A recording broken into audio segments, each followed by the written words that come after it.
What a game from the New York Giants today. Defense had 8 sacks. Daniel Jones looked unbelievable for most of the game. No big mistakes from him 2 weeks in a row, looking a lot like his 22-22 self. And I think we get a lot more context for the week one performance where, the Vikings defense has just put Brock Purdy and the Niners offense and the Texans offense in a torture chamber. So it might not have been as bad of a performance as people were saying that it was for the Giants in week one. On top of that, now last week obviously we lose because we don't have a kicker. Still a pathetic thing to happen.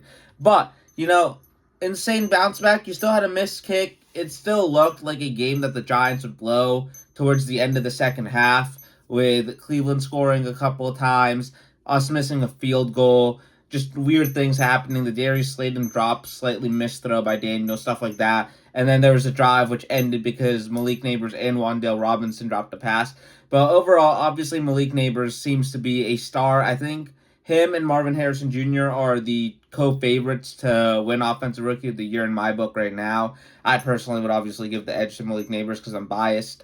But on top of that, Devin Singletary looks good besides the fumbles. We got to clean those up. Offensive line looks pretty damn good. Myles Garrett didn't wreck the game. He made a couple of plays. He got away with a roughing the pass around Daniel Jones. I don't know how that happened. I'm not the happiest about that. But Andrew Thomas did not play his best game today. And the offensive line held up. And that has not been the case for the last half decade. So, for the people saying, oh, you lost Saquon, what are the Giants going to do on offense? The Cleveland Browns were the number one defense last year. And while I know a lot can change, now people know what to expect and stuff like that, they went into Cleveland and absolutely cooked this defense. Malik Neighbors cooked them. Daniel Jones in the first half was 17 for 19 with 2 touchdowns. Now, game planning on offense and defense in the second half left a lot to be desired, and I'm not happy about that because we could have screwed ourselves over here today. But they found a way to clinch the game. Daniel Jones made good plays. He took care of the ball. He ran when he needed to.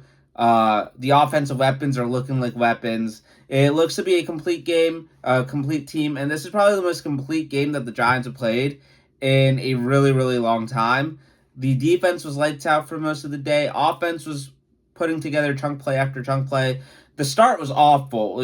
After week one and then last week's debacle when the offense was playing well and we lose because we don't have a kicker, to start the game with a fumble on the opening kickoff, which leads to a direct touchdown, I was like, oh, here we go again. I do not care about this football team. And then Malik Neighbors happened, and it is incredible. I want a jersey desperately, except my jersey buying for the Giants has always been cursed.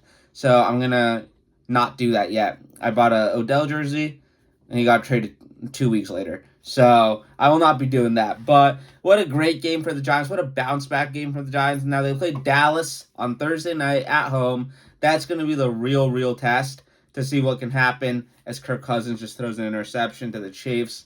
But what a phenomenal game for the Giants today. I'm extremely happy about it.